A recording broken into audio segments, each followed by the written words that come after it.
ચાલો મિત્રો, હવે આપણે પ્રકરણ 4 ગતિના નિયમો જે છે તેનું સ્વાધ્યાય જોઈએ. તો 4.1 નીચેના કિસ્સાઓમાં લાગતા ચોખ્ખા બળના માન અને દિશા જણાવો. તો અચળ ઝડપથી નીચે પડતા વરસાદના ટીપા પર.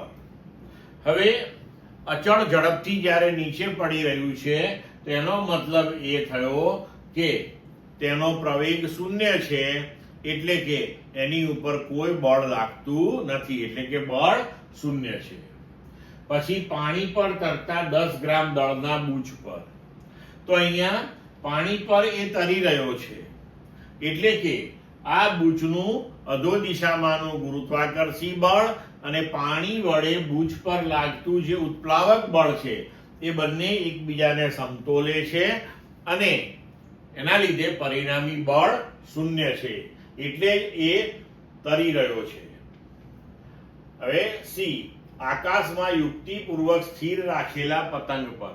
હવે પતંગ જ્યારે સ્થિર છે તો સ્વાભાવિક છે કે તેની પર લાગતું બળ શૂન્ય છે. ડી, ખરબચડા રસ્તા પર 30 કિલોમીટર પ્રતિ કલાકના અચળ વેગથી ગતિ કરતી કાર પર. હવે જ્યારે કાર અચળ વેગથી ગતિ કરી રહી છે તો પ્રવેગ શૂન્ય છે.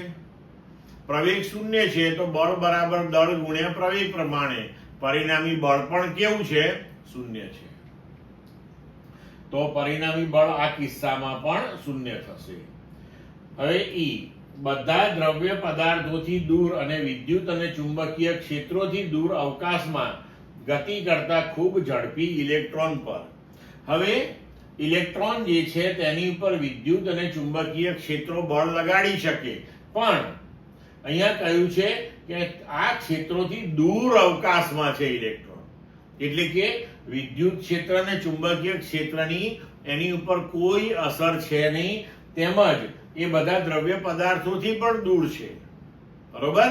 એટલે કોઈ ગુરુત્વાકર્ષી બળ પણ લાગવાની શક્યતાઓ રહેલી નથી. તો આવા કિસ્સાની અંદર પણ આપણે કહી શકીએ કે ઇલેક્ટ્રોન પર પરિણામી બળ જે છે તે શૂન્ય લાગે છે.